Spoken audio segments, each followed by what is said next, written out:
नमस्कार दोस्तों, एसएससी ने एसएससी सीएचएसएल का नोटिफिकेशन जारी किया। तो इसकी पूरी डिटेल में मैं आपको जानकारी देता हूं। 87 पेजेस का नोटिफिकेशन है, लेकिन आपके लिए इस वीडियो में सारे प्रश्नों के जवाब आपको मिलेंगे, सारे डाउट्स आपके क्लियर होंगे और मुझे पूरी उम्मीद है कि आपको कोई दूसरा वीडियो नहीं देखना पड़ेगा। मैं आपको age, qualification, exam pattern, syllabus, salary, इन चीजों के बारे में क्लियर करूंगा। कौन से विभाग मिलते हैं 12वीं पास वाले विद्यार्थियों के लिए, क्यों ये एक अच्छा मौका है, क्या क्या विषय इसमें पूछे जाते हैं, हर छोटी से छोटी चीज के बारे में बात करेंगे। पुराने पेपर्स अगर आपको देखने हैं और फ्री में अगर आपको प्रैक्टिस करनी है वो भी मैं आपको बताऊंगा। तो पूरा वीडियो एंड तक देखिए, सारी चीजों को अच्छे से समझिए। आइए शुरुआत करते हैं। सबसे पहली चीज कि इसका जो नोटिफिकेशन है ये 8 तारीख को ही आया और 8 तारीख से ही फॉर्म भरना स्टार्ट हो गए हैं। 8 अप्रैल से 7 मई इसकी लास्ट डेट रहेगी। इसमें 2 एग्जाम होते हैं, पहले टीयर 1 होगा फिर टीयर 2 होगा। तो अगर हम बात करते हैं टीयर 1 की, तो ये जून जुलाई के आसपास रहने वाला है। अभी एग्जैक्ट डेट नहीं दी है, वो आपको पता चल जाएगी। फिर टीयर 2 है जिसके बारे में फिलहाल नहीं बताया गया है, बट स्टिल आप मान के चलिए कि बहुत ज्यादा समय नहीं कि 4-5 महीने, आप मान के चले कि 2-2.5 महीने 3 महीने मैक्सिमम आपको मिल सकते हैं टीयर 1 और टीयर 2 में। और ये भी मैं हायर साइड बता रहा हूं, हो सकता है इससे भी कम समय आपको मिले। तो शुरुआत से ही आपको मान के चलना है, विषय क्योंकि कॉमन है, तो टीयर 1 टीयर 2 दोनों की तैयारी अब साथ में लेकर चलेंगे, ज्यादा सेफ रहेंगे। टोटल वैकेंसीज कितनी है, तो इस बार लगभग पिछले साल से डबल वैकेंसीज आई है। 3700 3700 वैकेंसीज इस बार आई है। और आपको एक बहुत काम की चीज बताता हूं जो आपको ढूंढने पर भी नहीं मिलती है।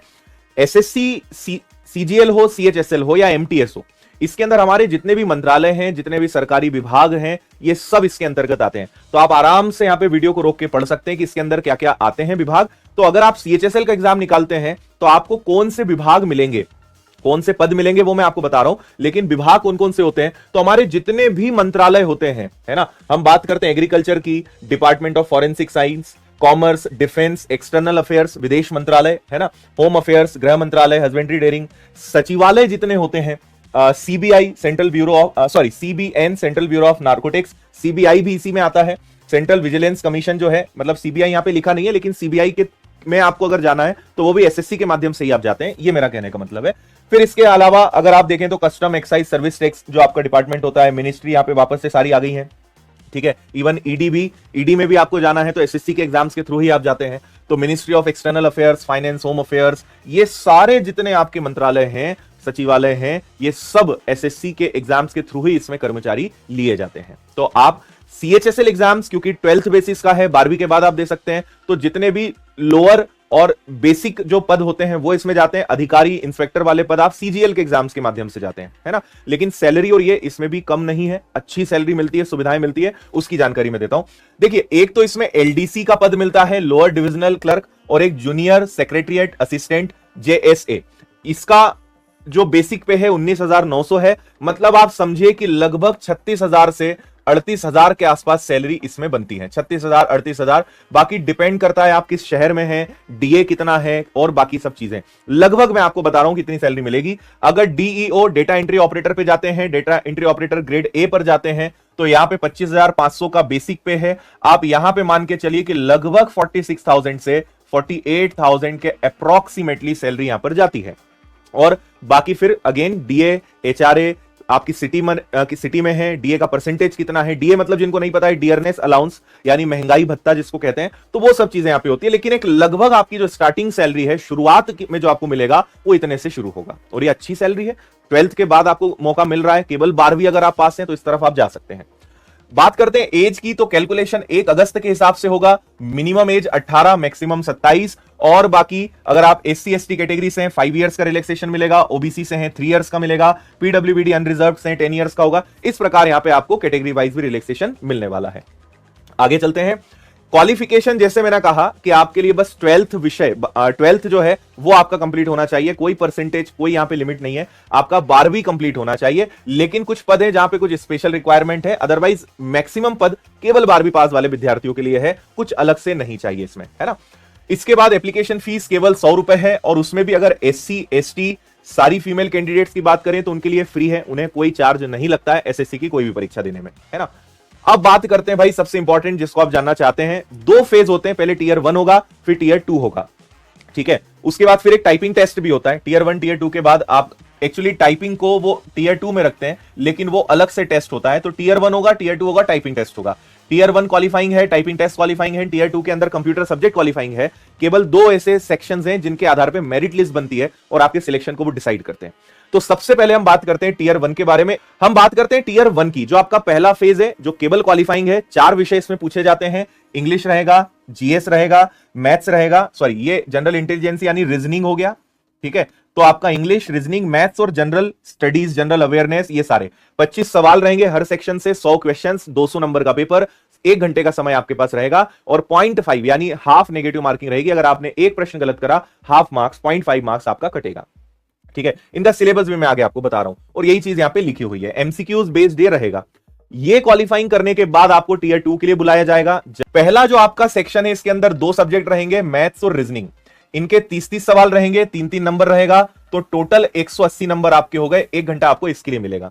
इसके बाद आपका सेकंड सेक्शन रहेगा जिसमें इंग्लिश और जीएस रहेगा। इंग्लिश के 40 सवाल रहेंगे, जीएस के 20 सवाल रहेंगे, 3-3 नंबर का, 180 का ये भी रहेगा। और आपको बता दूं कि मेरिट लिस्ट बस इनके आधार पर ही तय होगी। 1 घंटे का समय आपके लिए इनके लिए भी रहेगा, है ना। इसके अलावा पूरी प्रक्रिया में हर चीज क्वालिफाइंग है, किसी चीज के मार्क्स नहीं है, क्वालिफाइंग है। मेरिट लिस्ट इसी के आधार पे फाइनल आपकी बनेगी। फिर तीसरा सेक्शन यहां पे ओपन होगा जो कंप्यूटर का रहेगा और इसके केवल 15 सवाल रहेंगे, 45 नंबर का पेपर रहेगा और 15 मिनट आपको इसके लिए मिलने वाले हैं। यह होने के बाद आपको फिर टाइपिंग टेस्ट के लिए बुलाया जाता है। अगेन टाइपिंग टेस्ट डिपेंड करता है कि आप कौन से पद के लिए जाना चाह रहे हैं। डीईओ डेटा एंट्री ऑपरेटर्स के लिए बस स्किल टेस्ट होता है और बाकी अगर हम बात करें तो इनके लिए टाइपिंग टेस्ट होता है। स्किल टेस्ट के लिए 15 मिनट का टाइम मिलता है, टाइपिंग टेस्ट के लिए आपका 10 मिनट का समय मिलता है। तो टीयर 1 और टीयर 2 में केवल कंप्यूटर का डिफरेंस है। मैथ्स, रीजनिंग, इंग्लिश, जीएस आपको टीयर 1 में भी पढ़ना है, यहां भी पढ़ना है और आप दोनों की तैयारी एक साथ आराम से कर सकते हैं, कोई दिक्कत वाली बात नहीं है। और कंप्यूटर आपको अलग से पढ़ना है, बेसिक है, आराम से सीखा जा सकता है। और अगर विनर्स के साथ आप जुड़ते हैं तो सब आपको शानदार तरीके से घर बैठे बहुत अच्छे से विषय पढ़ने को मिल जाएंगे।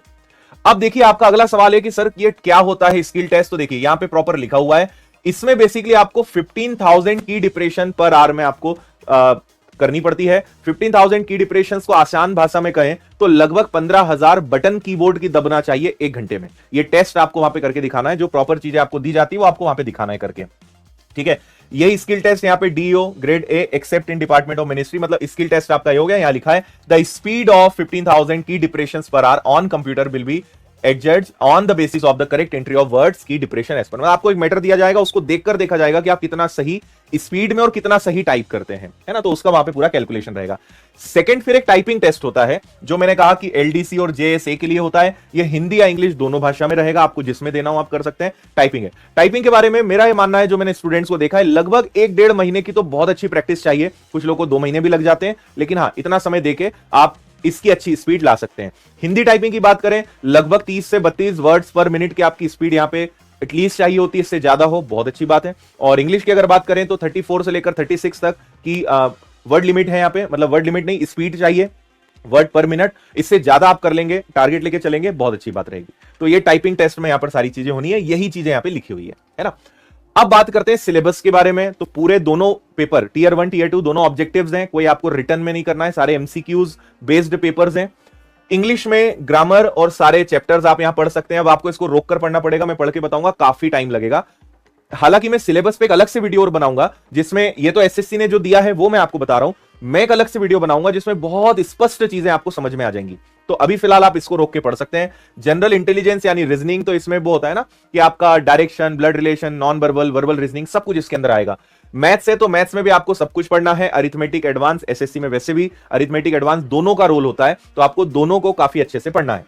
सो नंबर सिस्टम हो गया, अरिथमेटिक आपका हो गया, एसआईसीआई, परसेंटेज रेशो, पार्टनरशिप, एवरेज, है ना, discount, profit and loss, time and distance, time and work, algebra, geometry, है ना। इसके अलावा मेंसुरेशन, ट्रिग्नोमेट्री, स्टैटिस्टिक्स, ये सब आपको पढ़ना पड़ेगा। और डीआई जो होता है वो इसके अंतर्गत आएगा। जनरल अवेयरनेस में मैं आपको बता दूं, अगर आप कंफ्यूज हैं, यानी GS, history, geography, polity, science, environment, current affairs, static GK, ये सब आपके जो है जनरल अवेयरनेस कहलाते हैं। सब कुछ आपको पढ़ना पड़ेगा, आप पढ़ सकते हैं। History, culture, geography, economics, policy यानी पॉलिटी हो गया, साइंटिफिक रिसर्च यानी साइंस हो गया, करंट अफेयर्स हो गया, सब इसमें आएगा, ये आपको पढ़ना है। सेम टॉपिक्स आपके मेंस के यानी टीयर 2 के रहेंगे, उसमें अलग कुछ नहीं है, थोड़ा बहुत लेवल का चेंज आता है, बाकी कोई डिफरेंस नहीं है। टीयर 2 की बात करें तो देखिए मैथ्स में आपको number system, arithmetic, algebra, geometry, mensuration, trigonometry, statistics, probability, ये सब पढ़ना है, डीआई पढ़ना है। अगर रीजनिंग की बात करें तो वही सारे टॉपिक्स आपको यहां मिलेंगे, इंग्लिश की बात करें तो वही सारी चीजें यहां पे आपको मिलेगी, वही जीएस की बात करें तो देखो history, culture, geography, economics, policy, scientific research, ये सब आपको पढ़ना पड़ेगा। कंप्यूटर की बात करें तो कंप्यूटर का basic, software working, basics of networking, cyber security, ये सब चीजें रहेंगी।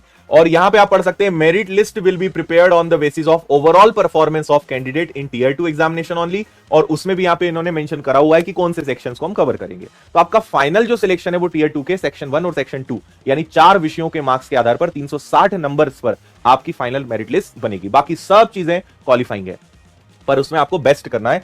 एक और यहां पे होता है कि पेपर मल्टीपल लैंग्वेजेस में होता है, जैसे हिंदी, इंग्लिश, असमी, बंगाली, गुजराती, कन्नड़, है ना, कोंकणी, मलयालम, मणिपुरी, मराठी, ओडिया, पंजाबी, तमिल, तेलुगु, उर्दू, इतनी भाषाओं में पेपर रहेगा। जैसे इंग्लिश है तो इंग्लिश में रहेगा, लेकिन मैथ्स, रीजनिंग, जीएस, ये सब आपको अपनी लोकल लैंग्वेज में भी मिल जाएगा। ये आपके लिए एक अच्छी चीज, पिछले कई वर्षों में इसको बदला गया है, ये आप ध्यान रखिएगा। ठीक है, तो फिलहाल इस वीडियो में इतना ही।